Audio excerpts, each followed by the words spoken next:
differences you're finding when you're just thrown into one FP1 setting? Yeah, I've found it a lot easier this year to jump in. I don't know if that's just me or just, because I've done so much to, preparation for every event. I do all the energy management stuff with Honda for every race, so I feel like that always helps me get up to speed really well.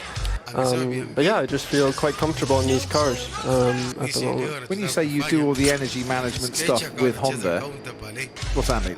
So like the preparation for the event, so you know how it's a lot more complicated, like with finding out like the Super K clip stuff and where to deploy your energy and stuff like that. Sim work, yeah? Sim work, yeah, sim work. So we'll do 2 days of that before every event.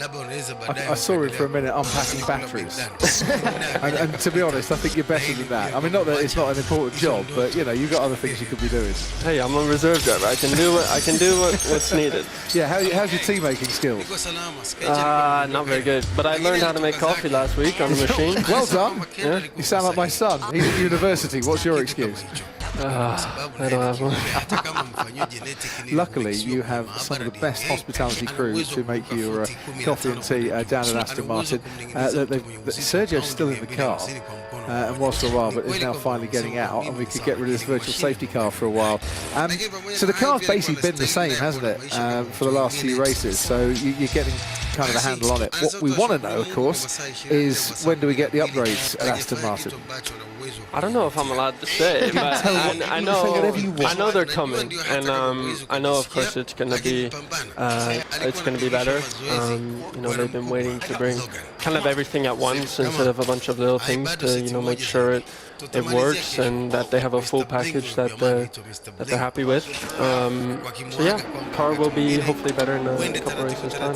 And how easy is it? Obviously, you do the stuff on the sim, you do the FP1s and TPC days and what have you, to decipher between what is just with the new energy management of the battery and the management around that versus mechanically and what can you improve with the chassis of the car?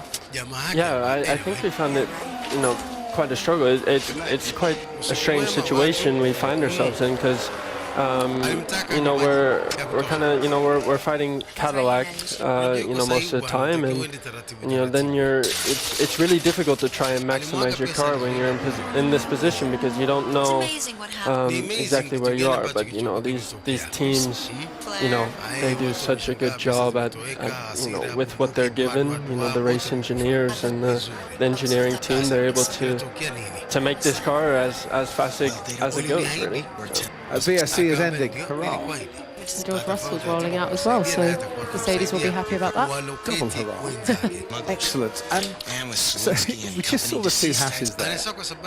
Track temperature at 47 degrees, weaving around. You came in, we started talking about tyres overheating and that, and obviously the front's there getting a little bit cold. It's a bit of a contrary track for brakes, I know, getting